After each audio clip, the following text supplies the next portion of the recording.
হরে কৃষ্ণ কৃষ্ণ কৃষ্ণ হরে হরে, হরে রাম রাম রাম হরে হরে। শ্রীমদ্ ভগবদ্ গীতা তৃতীয় অধ্যায় কর্মযোগ। অর্জুন বললেন, হে কৃষ্ণ, যদি কর্ম অপেক্ষা জ্ঞান বড় হয় তবে তুমি আমাকে যুদ্ধ করতে বলিতেছ কেন? তোমার দুই প্রকার কথায় আমার মন মোহিত হইতেছে। যে পথে আমার মঙ্গল হইবে সেই পথটি আমাকে বলো। তো এই কর্মযোগের প্রথম শ্লোকে ভগবান শ্রীকৃষ্ণকে অর্জুন বলতেছেন যে অর্জুন বলতেছেন যে হে কৃষ্ণ, যদি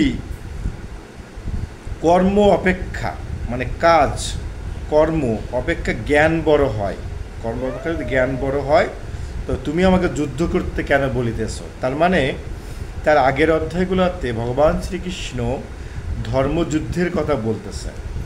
যুদ্ধটা কীরকম? কুরুক্ষেত্রের যুদ্ধ। অর্জুন যখন তার আত্মীয় স্বজন পরিজন ব্যক্তি সমাজের মানুষ বা দেশের মানুষ তারা ছিলেন অধার্মিক, স্বেচ্ছাচার, স্বৈরাচার, অত্যাচার।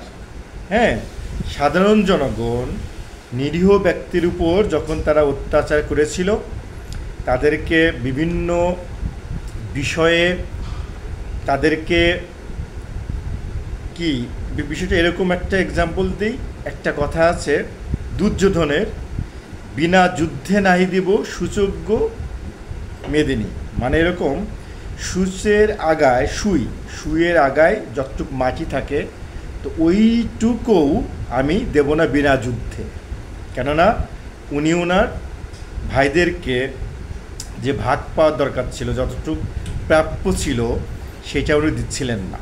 তো উনি ছিলেন অন্যায়কারী যুবরাজ, রাজার অন্যায়কারী ধৃতরাষ্ট্র। তো ওই রাজার যে ছেলে ছিল সে ছিল অন্যায়কারী। তো সেই অন্যায়কারী রাজার সঙ্গে যুদ্ধ করার জন্য ভগবান শ্রীকৃষ্ণ অর্জুনকে বারবার বলতেছেন, হে অর্জুন তুমি যুদ্ধ করো, হে অর্জুন তুমি যুদ্ধ করো, হে অর্জুন তুমি যুদ্ধ করো।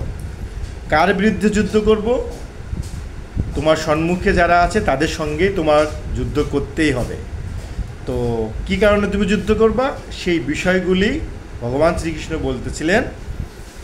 যে যারা অন্যায়কারী, অধার্মিক, এই অধার্মিকের সঙ্গে যুদ্ধ করলে তোমার ধর্মযুদ্ধ হবে। তবে তুমি অস্ত্র উঠায় নাও, অস্ত্র চালাও।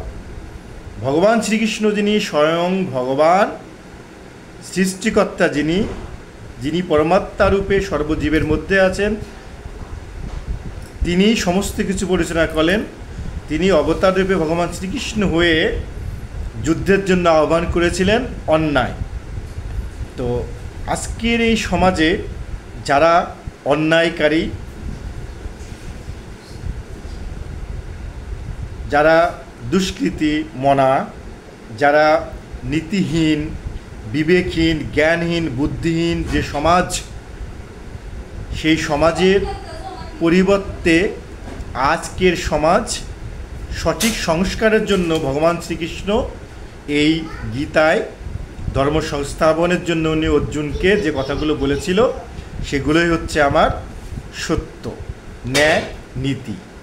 সমাজ পরিচালনার জন্য এই শ্রীমদ্ ভগবদ্ গীতা একটা অন্যতম ভূমিকা পালন করে।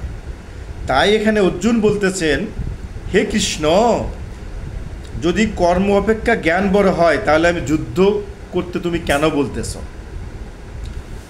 রাইট। তো এখানে দেখেন, তোমার দুই প্রকার কথায় আমার মন মোহিত হইতেছে। হে পথে যে পথে আমার মঙ্গল হবে তুমি সেই পথের আমাকে বলো। শ্রীকৃষ্ণ বললেন, দেখেন কি চমৎকার কথা শ্রীকৃষ্ণ বললেন, হে অর্জুন, জ্ঞানীদের জ্ঞান, দেখেন কি চমৎকার কথা ভগবান শ্রীকৃষ্ণের। হে অর্জুন, জ্ঞানীদের জ্ঞান ও কর্মীদের কর্ম, এই দুই প্রকার নিষ্ঠার কথা তোমাকে পূর্বে বলেছি। জ্ঞানীদের জ্ঞান এবং কর্মীদের কর্ম, এবার দেখেন, কর্ম না করলে কেউ বন্ধন মুক্ত হতে পারে না, মানে কর্ম আপনাকে করতেই হবে। এই জীবদেহ ধারণ করলে জীবদেহ রক্ষা করার জন্য আমাদের কর্ম করতেই হবে। রাধে রাধে। কর্ম ত্যাগ করিলেই সিদ্ধি লাভ হয় না, মানে কর্ম ত্যাগ করিলেই আমাদের সিদ্ধি লাভ হয় না। অতএব কর্ম করতেই হবে, যুদ্ধকর্ম করতে হবে, গৃহকর্ম করতে হবে, চাকরি করতে হবে। জীবনযাপনের জন্য যে কর্ম তার যোগ্যতা অনুযায়ী আসে, স্বধর্ম তাকে করতেই হবে। এটাই হচ্ছে কর্ম। কর্ম ত্যাগ করার কোনো পক্ষপাতিত্ব তিনি করেননি। সেইরূপ আজকের সমাজে যে অবস্থা, যার যার পক্ষ থেকে যোগ্যতা থেকে তাকে সুনির্দিষ্টভাবে তাকে কর্ম করতে হবে, কেননা কর্ম ত্যাগ করার উপায় নেই। তো কর্মের ফলাফল কী হবে সেটা পরে, কিন্তু কর্ম করে যেতে হবে। তাই ভগবান শ্রীকৃষ্ণ বারবারই শ্রীকৃষ্ণ অর্জুনকে বলতেছে, অর্জুন তুমি যুদ্ধ করো, অন্যায়ের বিরুদ্ধে যুদ্ধ করো, যেখানেই অন্যায় সেখানেই তোমাকে যুদ্ধ করতে হবে। রাধে রাধে। কর্ম না করিলে কেহ ক্ষণকালও থাকিতে পারে না, জীব প্রকৃতির প্রভাবেই কাজ করিতে বাধ্য হয়। তার মানে আমরা যে কর্মে এখন সিদ্ধান্তে আছি, যে যার নীতিতে আছি, হ্যাঁ, সেই কর্ম আমাদের করতে হবে। চেষ্টা করতে হবে দেশের শান্তির জন্য, মানুষের মঙ্গলের জন্য। যার যার পক্ষ থেকে যোগ্যতা থেকে যতদূর সম্ভব দেশের শান্তির জন্য, মানুষের মঙ্গলের জন্য যে যুদ্ধও করা লাগে সেই যুদ্ধও করা উচিত, এবং মানুষের মঙ্গলের জন্য যা ভালো হয় সেটা। তবে যুদ্ধ কখনো মানুষের মঙ্গল দিতে পারে না, যুদ্ধ ক্ষতিকর। যুদ্ধের পরিবর্তে যদি শান্তশিষ্টভাবে জ্ঞান বুদ্ধি বিবেকের মাধ্যমে যদি মানুষের কাছে সেই নিজেরকে আত্মসমর্পণ করে দিয়ে যদি ঈশ্বরের সমর্পণ হয়, সেটাই হচ্ছে সর্বশ্রেষ্ঠ এবং উত্তম। যে ব্যক্তি ইন্দ্রিয় সংযম রাখিয়া বিষয়ের চিন্তা করে সে ব্যক্তি মূর্খ, সকলে তাকে মিথ্যাচারী বলিয়া থাকে। এখন বিষয় আশায় হলো টাকা পয়সা, ধন সম্পদ, ক্ষমতা। তো এই ক্ষমতা হচ্ছে বিষয় আশয়ের মূল বিষয়। তো ক্ষমতা থাকলে কি হয়, অর্থ লাভ করা যায়, লোভ করা যায়, মনে যা ইচ্ছা সেটা করা যায়। তো এই ইন্দ্রিয়গুলো মানুষের বিবেক বুদ্ধিকে, জ্ঞানকে নষ্ট করে দেয়। আর সে কারণেই আমার আজকের যে সমাজ, এই ইন্দ্রিয় সংযম না করায় সমাজের অধোগতি। এই বিশৃঙ্খলা, এই নিয়ম, এই সমস্ত কিছু এই ইন্দ্রিয়কে সংযম করতে পারে নাই বলেই আজ বিষয় আশায়, ধন সম্পত্তি, ক্ষমতার প্রতি আসক্তি হয়ে আছেন। তাদেরকে বলতেছেন মূর্খ ব্যক্তি। তারা ভগবান শ্রীকৃষ্ণ স্পষ্ট করে বলছে সে ব্যক্তি মূর্খ, জ্ঞানহীন, বুদ্ধিহীন, বিবেকহীন। রাধে রাধে। সকলে আমাকে মিথ্যাচারী বলিয়া থাকে, সকলে আমাকে মিথ্যাচারী বলিয়া থাকে। ভগবান শ্রীকৃষ্ণ এই মূর্খ ব্যক্তিরা তাকে মিথ্যাচারী বলে। আসলে ভগবান শ্রীকৃষ্ণ অনাদিরাদি স্বয়ং ভগবান, উনি অর্জুনকে যুদ্ধ করার জন্য আহ্বান করেছিল, অন্যায়ের বিরুদ্ধে, ধর্মের জন্য যুদ্ধ করার জন্য বলেছিল। ঠিক আছে? হে অর্জুন, যে ব্যক্তি ইন্দ্রিয় সংযত অথচ যিনি ফলাকাঙ্ক্ষী নহেন, সেই কর্মযোগেই প্রশংসার পাত্র। সর্বদা কর্ম করিবে, শরীর রক্ষার জন্য হলেও কর্ম করিবে। মানে এরকম, যুদ্ধক্ষেত্রে তুমি যখন নেমে গেছো তখন তোমাকে রক্ষা করার জন্য যুদ্ধ তোমাকে করতেই হবে। এ কথাই উনি বলেছেন। তুমি যে মনোবল সিদ্ধান্ত করেছো, যে সিদ্ধান্তে তুমি এখানে এসেছো, তোমারও সিদ্ধান্ত অটুট রেখে তুমি জাতির শান্তির জন্য, ধর্ম রক্ষার জন্য, মঙ্গলের জন্য তোমাকে সেই কাজ করে যাওয়াটাই উচিত। হে অর্জুন, আসক্তি ত্যাগ করে ভগবানের প্রীতির জন্য কর্ম করো, নতুবা বন্ধন ঘটিবে, নতুবা তোমার বন্ধনে তুমি আবদ্ধ হবে। ব্রহ্মা প্রজা সৃষ্টি করিয়া বলিলেন, তোমরা সর্বদা যজ্ঞ করিও, সর্বদা যজ্ঞ করিলে ইষ্ট লাভ হবে। যজ্ঞ দ্বারা দেবতাগণকে সন্তুষ্ট করো, তাহাতে ইষ্ট লাভ হইবে। দেবগণে পূজা করিলে দেবগণ ইষ্টদান করিয়া থাকেন। যে মানুষ দেবগণের পূজা করে না সে চোরের তুল্য। যে ধর্ম করে না, পূজা অর্চনা করে না, ধর্মপথে চলে না, সে চোরের তুল্য।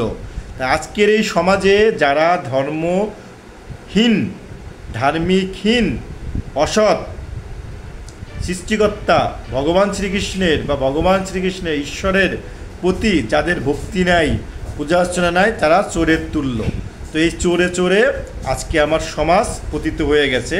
এই সমাজের মুক্তির জন্য অবশ্যই প্রত্যেকটি ব্যক্তিকে সৎ হতে হবে, বিবেকবান হতে হবে, জ্ঞানবান হতে হবে, বুদ্ধিতে সংসার পরিচালনা করতে হবে, ধর্ম পরিচালনা করতে হবে, কর্ম করতে হবে, জীবনযাপন করতে হবে। তাহলেই আজকের এই সমাজে আমার শান্তি ফিরে আসবে। ভগবান শ্রীকৃষ্ণের এই গীতার কথা অনুযায়ী দেখা যাচ্ছে যারা জ্ঞান বুদ্ধি বিবেকহীন, ক্ষমতা এবং অর্থ টাকা পয়সা ক্ষমতার লোভে যারা অন্যায় করতেছে, তো তারা কখনোই শান্তি লাভ করতে পারে না, অন্যকেও শান্তি দিতে পারে না। এই মানুষগুলার পতন নিশ্চিত। ঠিক আছে? তো আজকে আমরা সবাই ধার্মিক হওয়ার চেষ্টা করব, সত্য কথা বলার চেষ্টা করব, জ্ঞানের কথা চেষ্টা করব, সমাজে শান্তির জন্য আমরা গীতা পাঠ করব, যার যার পক্ষ থেকে যতটুকু ধর্ম করা যায় ধর্ম করে দেশের মানুষের মঙ্গল কামনা করব। তো আমার সাথে বলুন, হরে কৃষ্ণ কৃষ্ণ কৃষ্ণ হরে হরে, হরে রাম রাম রাম হরে হরে।